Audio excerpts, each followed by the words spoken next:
Bonjour, je suis Claude Leblanc, je suis journaliste à L'Opinion, également fondateur du magazine Zoom Japon, et j'organise à la Maison de la Culture du Japon à Paris une exposition autour du magazine de manga Garo. Garo est un magazine de manga créé en 1964 qui s'intègre dans l'histoire du Japon de l'après-guerre,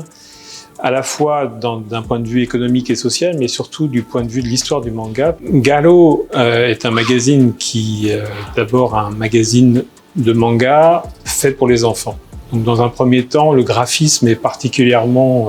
simple, mais avec le temps, puisque le public va évoluer et que le fondateur du magazine veut avoir de nouveaux talents qui s'imposent, va demander finalement à ces jeunes mangaka d'exprimer un contenu à la fois innovant d'un point de vue narratif, mais aussi graphique. Et donc un certain nombre de jeunes auteurs, ou moins jeunes d'ailleurs, vont apparaître, comme Tsuge Yoshiharu, comme Katsumata Susumu, comme Maki, qui vont apporter finalement à ce magazine une originalité graphique très forte, dont vont s'inspirer d'ailleurs d'autres magazines par la suite, et créer finalement un univers complètement nouveau qui va totalement révolutionner l'univers du manga. C'est pour ça que Garo est un magazine extrêmement important,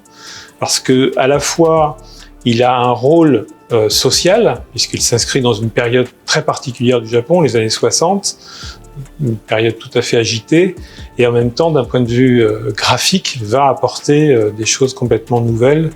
et ouvrir de nouveaux horizons à un secteur qui aujourd'hui a complètement emporté le monde derrière lui. Donc l'exposition Garo, qui est aujourd'hui en place à la Maison de la Culture du Japon, s'intéresse particulièrement aux 10 premières années d'existence du magazine, parce que d'une part, Garo est un magazine innovant d'un point de vue graphique, deux, parce que c'est un magazine qui s'inscrit dans une période historique très particulière dans l'après-guerre au Japon, et donc il accompagne justement cette période avec des contenus qui sont tout à fait originaux. Et puis trois, parce que c'est un magazine qui s'inscrit aussi dans l'histoire proprement dite du manga, parce qu'il y a un avant et un après Garo, et donc cette exposition, au travers de magazines originaux, à travers tout un tas de documents un peu exceptionnels, tente de retracer ces 10 premières années d'existence de Garo et d'offrir en fait un regard un peu nouveau sur le manga. La pièce incontournable de cette exposition, c'est sans doute l'œuvre de Tsuge Yoshiharu qui s'appelle Nijishiki, qui est publiée en 1968 et qui est une œuvre à de nombreux égards révolutionnaire, tant sur le plan graphique que sur le plan narratif. Et cette œuvre qui reste encore aujourd'hui un petit peu difficile à comprendre, parce qu'il y a encore beaucoup de gens qui s'interrogent sur son sens exact, et même l'auteur a eu à nombreuses reprises, j'allais dire, des difficultés à expliquer son sens. Cette œuvre reste finalement un élément très important dans